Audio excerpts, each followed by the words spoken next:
Gente querida do Terror Nádia, vocês por acaso sabem a diferença de um porco, um gato, um cavalo, um cachorro, uma cobra e um ser humano? Simples. O ser humano é muito pior que os outros. Porque todos erram. Todos têm atitudes lindas, engraçadas, e todos conseguem ser agressivos, a personificação do mal. A diferença é que o ser humano não age por instinto.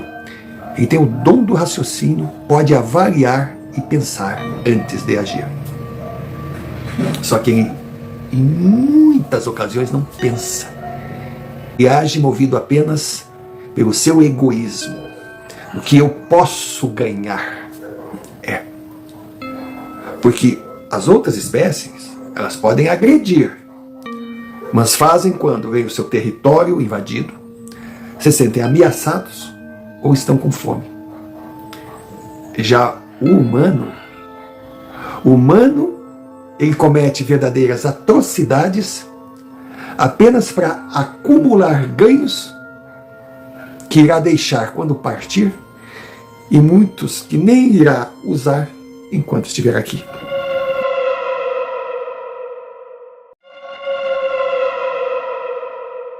Em resumo, o ser humano é o multiplicar do inexplicável, do assustador. E hoje, nesse vídeo, eu vou falar um pouco de situações que uma pessoa tem a chance de optar, escolher o caminho que quer seguir. Antes, uma explicação. Você que é Nádia, está aqui há mais tempo, muito obrigado pela presença, sempre agradecendo. Você é o nosso oxigênio. E você sabe, pelo menos nós já comentamos várias vezes, a forma do canal tocar a sua vida. Nós temos vídeos 3 por semana, segundas, quartas e sextas, às 19 horas. E também surgem outros vídeos que a gente costuma colocar como extra. Normalmente os vídeos mais curtos, mas não menos extraordinários. São vídeos que recebemos dos nossos amigos via e-mail aqui embaixo. E como eu disse, são o nosso combustível, é o que move a engrenagem. E graças a Deus, o apoio está tão gigantesco que nós já temos vídeos editados, aqueles das segundas, quartas e sextas, para publicar até julho de 2025. Temos também incontáveis vídeos que serão colocados como extras. É algo assim de levantar as mãos e agradecer o apoio. E os vídeos, eles são publicados não por, esse a gente acha melhor, esse pior, esse é por causa dessa data, esse... Não, é por ordem de chegada. Então, se o seu vídeo ainda não foi publicado, aguarde. A hora dele irá chegar. Uma das exigências, vamos dizer assim, um dos pedidos, para não ser tão incisivo, que o canal faz, é que coloquem nomes fictícios dos lugares e dos envolvidos. É para evitar identificações. A gente nunca sabe, afinal, a internet roda por aí. Só que hoje eu vou abrir 2 exceções. A primeira é que eu vou furar a fila dos vídeos extras, para lançar outro tipo de produto. Se você gostar ou não gostar, coloque nos comentários aqui do YouTube a sua opinião. Serão os vídeos Minha História, de fatos ocorridos comigo, que eu considero ter a ver com a proposta do canal. Hoje será o primeiro. E na minha história, eu também colocarei situações vividas por mim que nos deixam mensagens, pedindo a Deus que esses vídeos também venham acrescentar algo, um conhecimento a mais, uma explicação, quem sabe, daquilo que é a nossa principal proposta, que a gente fala ser um Nádia, aquele que tem absoluta convicção que existem universos paralelos, desconhecidos, e que nós temos que de alguma forma conhecê-los, pois temos muitas dúvidas, muitas respostas não dadas, mas sabemos que não é o repetir de perguntas que irá nos fazer alcançar o objetivo de entender esses universos. Não. É aprendendo com gente igual a gente, com situações vividas por pessoas que com certeza tiraram ensinamentos quando viveram aquelas experiências e quem sabe possam transmitir para nós, para que a gente conheça cada vez mais, que a gente evolua, pois o conhecimento desses universos é a evolução. Aqui nós somos o terror Nadna. Terror, quando a gente fala, nossa, é um assustador, um aterrorizante. Não, é o terror Nadna. Que a gente sabe que o sobrenatural não se resume ao pânico, ao medo. Não, tem também esse lado. Mas principalmente tem lições que de alguma forma nós precisamos ter acesso, mas sempre estudando muito a respeito, indo com calma, sem invadir áreas desconhecidas, pisando em terrenos movediços. Então, vamos ao vídeo. Vamos ao vídeo número 1 do Minha História. Já adianto que sou apenas mais um portador de carne fedida, longe da perfeição. E esse quadro Minha História não tem nada a ver com marketing pessoal. Tenho durante minha vida fatos e decisões que me orgulho e muito, e outras que nem tanto.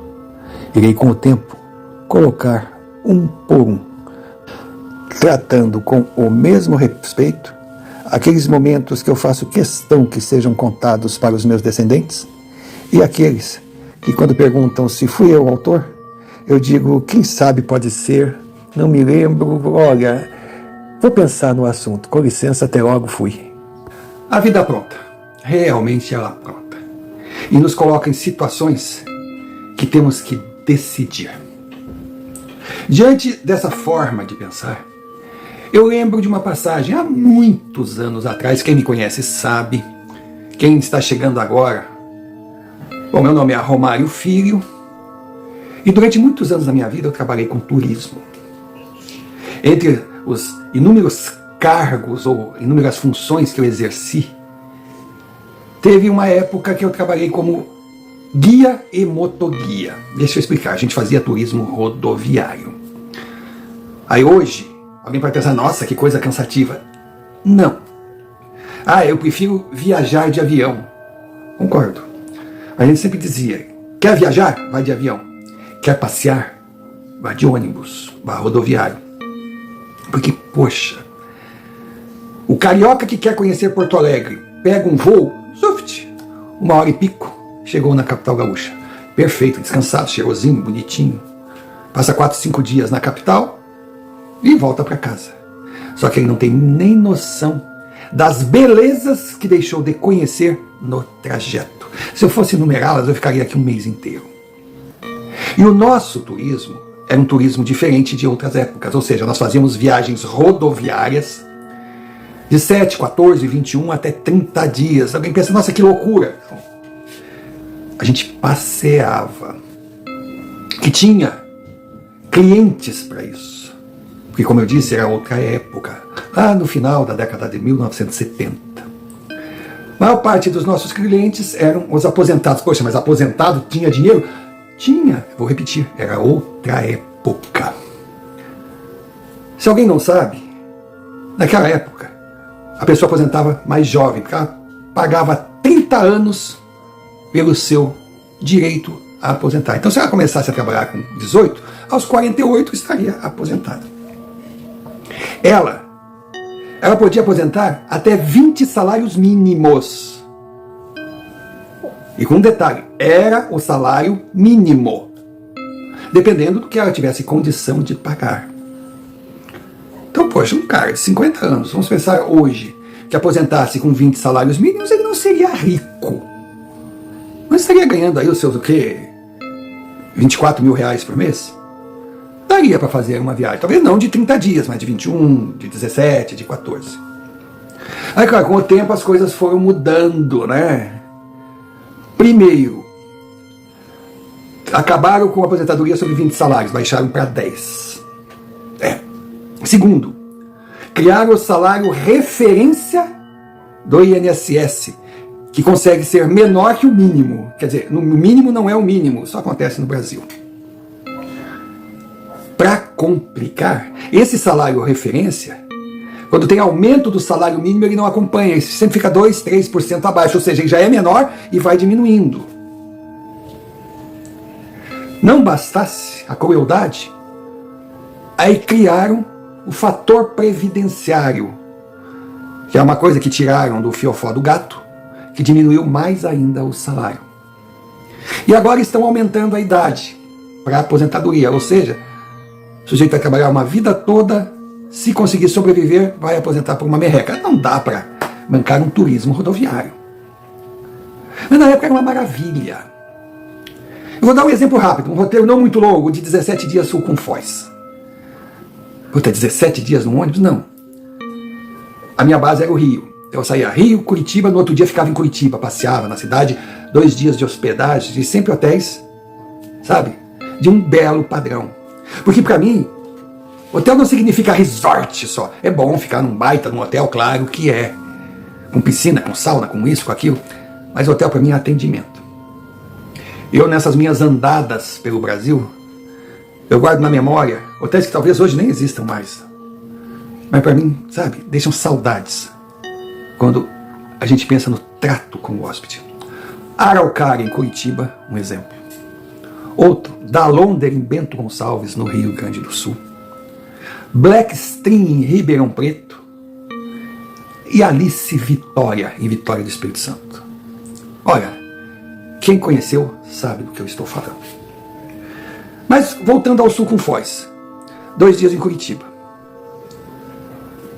Primeiro dia, Rio, Curitiba, segundo Curitiba. Conhecendo a cidade com calma, fazendo passeio, com noite livre, com jantares, com almoços, porque as refeições eram incluídas. Alguns dias com pensão completa, café da manhã, almoço e janta, outros só com café ou almoço, café ou janta, mas no mínimo 2 refeições, em belos restaurantes.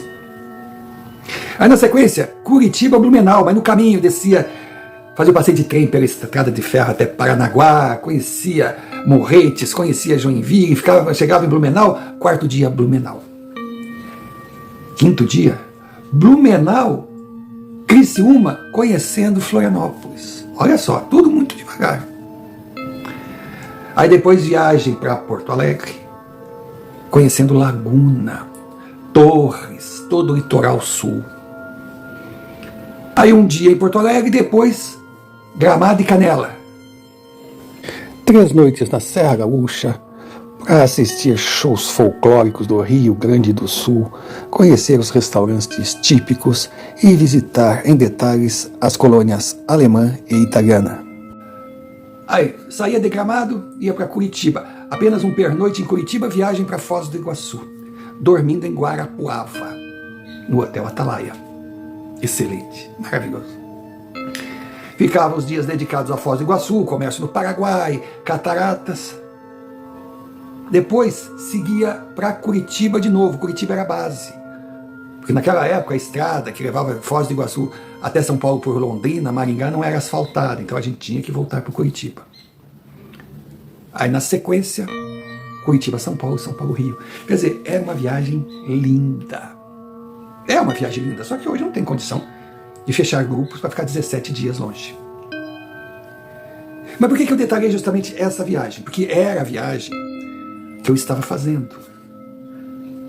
Aí quando eu cheguei em Foz do Iguaçu, lá estava outro ônibus da empresa, porque eu trabalhava na empresa Urbi et Orbi, maravilhosa. Tinha mais de 30 ônibus, seu Zygmunt Drapik, um polonês, uma pessoa única, que até hoje eu guardo no meu coração. Aquilo não era um patrão, aquilo era um pai. E quando eu cheguei, tinha outro carro, que o guia era o Rui, o seu Rui. Imagine, na época eu tinha 20 anos, 21, o seu Rui já tinha 60 e poucos. Para mim era um velho, mas o cara era uma figura, era gente boa. E eu cheguei, jantei com o seu Rui no Hotel Bourbon, a gente hospedava no Bourbon, maravilhoso, recém-inaugurado. A Itaipu estava chegando, nossa, Foz do Iguaçu vibrava. Aí seu Rui seguiu viagem, ele estava vindo, se eu não me engano, de Assunção. Em Guarapuava, Guarapuava, São Paulo, Guarapuava, Curitiba, Curitiba, São Paulo, São Paulo, Rio. Perfeito. E eu fiquei. Aí eu estava saindo de Foz do Iguaçu A gente ia cumprir Foz do Iguaçu, Curitiba direto, eram 600 e poucos quilômetros. Tinha, assim, dias que nós tínhamos que rodar. E saía de manhã cedo, aí um telefonema para mim, era o seu Rui. Ele nervoso. Ele falou para mim que quando ele passou por Guarapuava, ele esqueceu um cordão com o crucifixo. E se eu podia fazer um favor para ele, ia ser muito importante, se eu entrasse em Guarapuava, fosse até o hotel, e encontrasse o crucifixo, que ele tinha medo de chegar a outros hóspedes, aquela coisa toda, e ele perder. Tá. Eu comentei com o motorista que estava comigo. E ele disse: Romário, uma entrada na cidade no dia de hoje, poxa, não esquece que nós vamos ter que ir para Curitiba, e à noite em Curitiba teria jantar no restaurante Madaloso, um restaurante festivo, maravilhoso, na época considerado o maior do mundo. Eles conseguiram receber 20 grupos e atender, era um carnaval, era o ponto alto da viagem. E ainda o motorista falou que, poxa, quando ele chegasse do jantar, ele também ia para o posto, ele tinha que ver o ônibus. Pô, tinha dia que o motorista chegava 2, 3 horas da manhã no hotel. Mas nesse ponto eu fazia de vez em quando a parte motoguia, então eu era o segundo motorista. Quando precisava eu ajudava o cara. Eu disse: pois é, o jantar é foda. E até mesmo eu te ajudando, eu rodando no dia seguinte, vai ser cansativo. Aí não foi mais nada. Aí falei com os passageiros que se a gente entrasse em Guarapuava, podia atrasar o jantar e coisa. Eu senti um silêncio, assim, uma coisa tipo: você resolve. Aí saímos para viajar. E para complicar, o nosso tempo, que já era escasso, recebeu mais um atraso. A Receita Federal resolveu fiscalizar o nosso ônibus, coisa que dificilmente eles faziam em ônibus de turismo. Liberado da Receita, eu fui durante o percurso pensando: poxa, o que eu vou ganhar entrando em Guarapuava? O Rui é muito legal, mas eu tenho que pensar em mim. A bomba estava na minha mão. Aquele atraso faria nós chegar mais tarde ainda em Curitiba. Tinha toda uma questão de segurança. E sem falar que o jantar no restaurante Madaloso não era apenas um jantar. Porque na época a coisa funcionava assim. Era um produto que a empresa vendeu. O programa era um contrato de responsabilidade. E se eu não pudesse ir a esse jantar por uma decisão minha, fora do roteiro, com certeza, se o assunto chegasse na empresa, tivesse alguma reclamação, o meu emprego ia embora. Eu não tinha o que ganhar.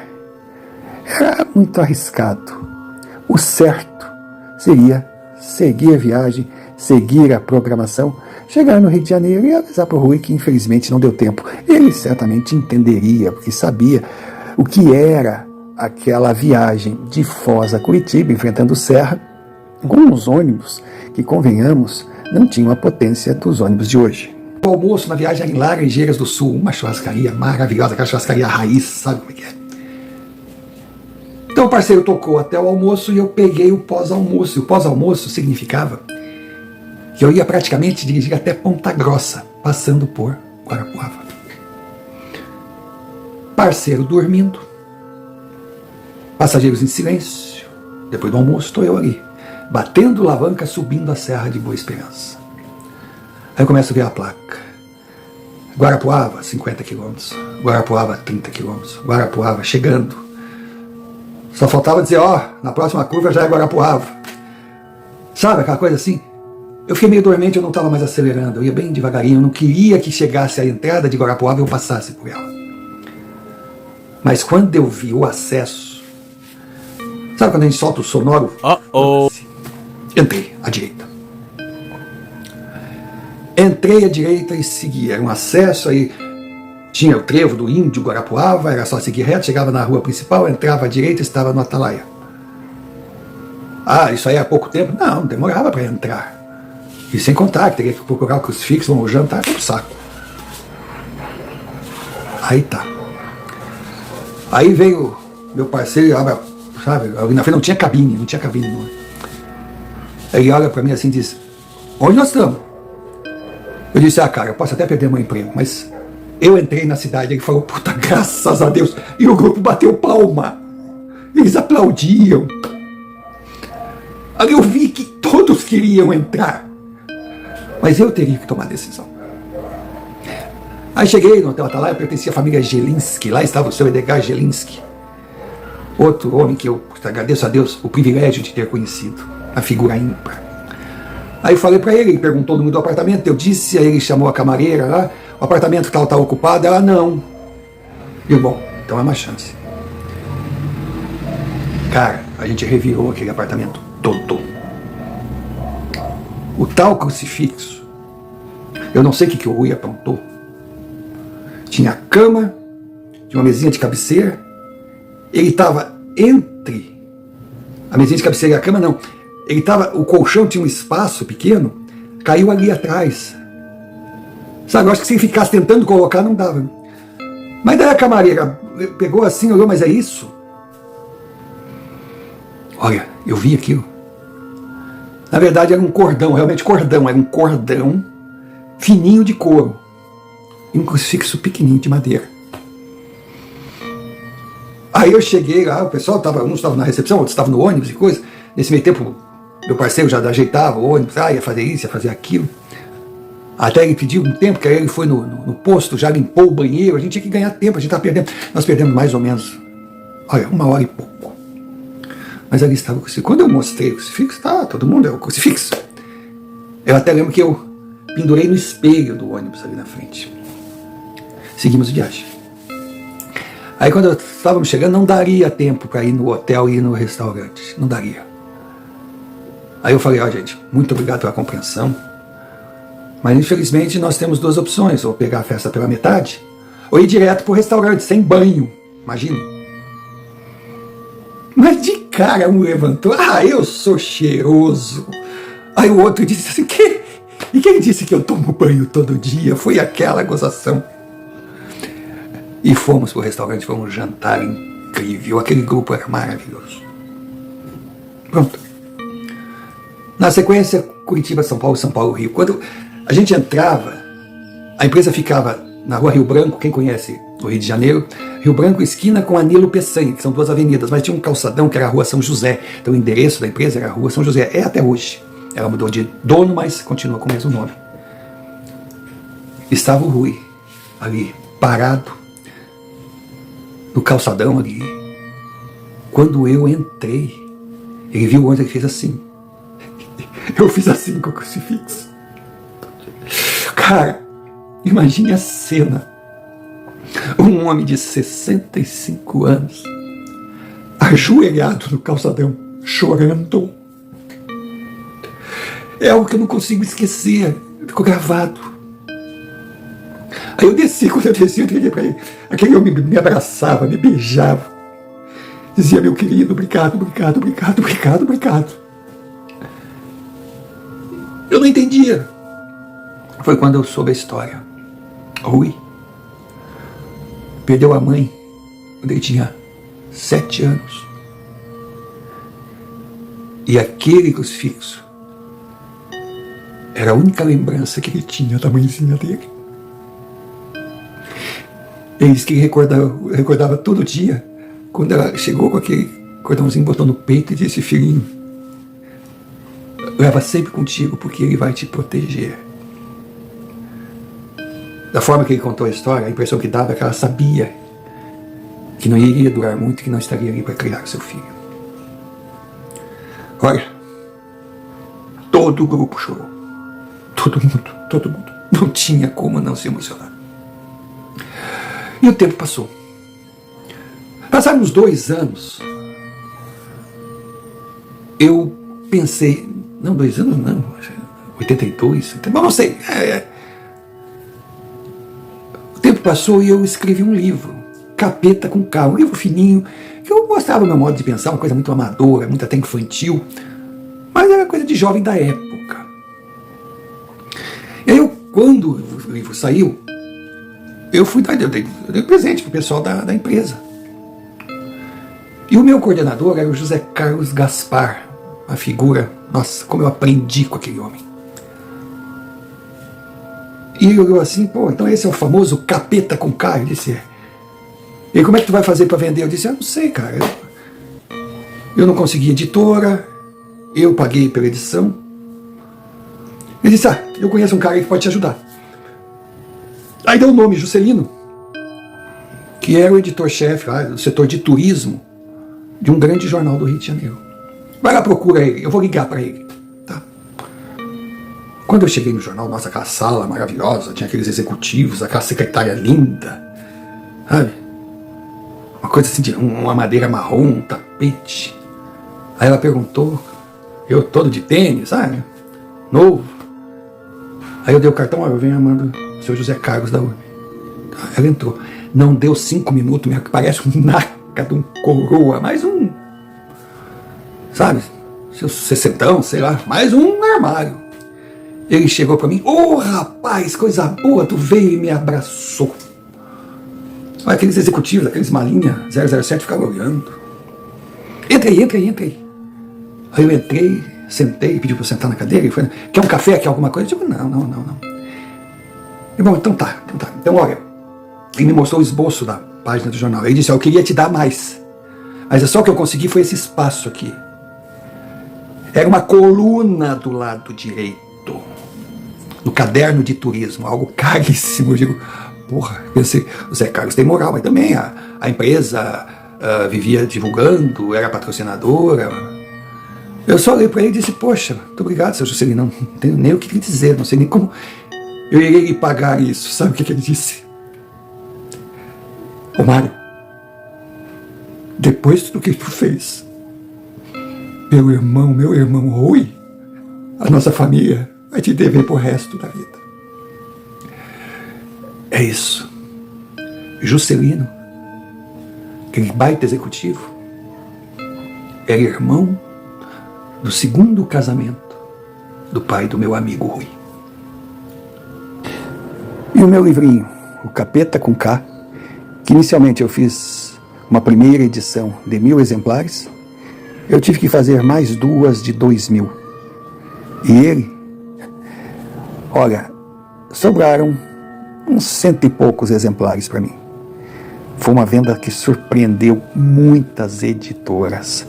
Até mesmo aquelas que eu fui procurar e não me deram a mínima, andaram entrando em contato comigo, para que nos próximos lançamentos eu não esquecesse deles. Claro, hoje eu falava de 5.000 exemplares, parece tudo muito pequeno, né? Com essa velocidade das redes sociais, da internet, os números são maiores, 1 milhão disso, 2 milhões daquilo, 3 milhões lá, mas para a época, onde poucas pessoas tinham telefone em casa, a gente não tinha acesso à mídia, tinha que ir praticamente de porta em porta, as vendas, eu posso considerar que superaram as mais otimistas das previsões. Foi quando eu tive a resposta da pergunta que fiz para mim mesmo durante todo o percurso entre Foz do Iguaçu e Guarapuava. O que eu tinha a ganhar em me arriscar e entrar na cidade em busca de um crucifixo? Pois é, quem poderia imaginar? Com o dinheiro das vendas, eu comprei o meu primeiro carro 0 km. E tudo graças a quem? É uma boa pergunta. Eu prefiro jogar para o inexplicável universo paralelo, também conhecido como sobrenatural.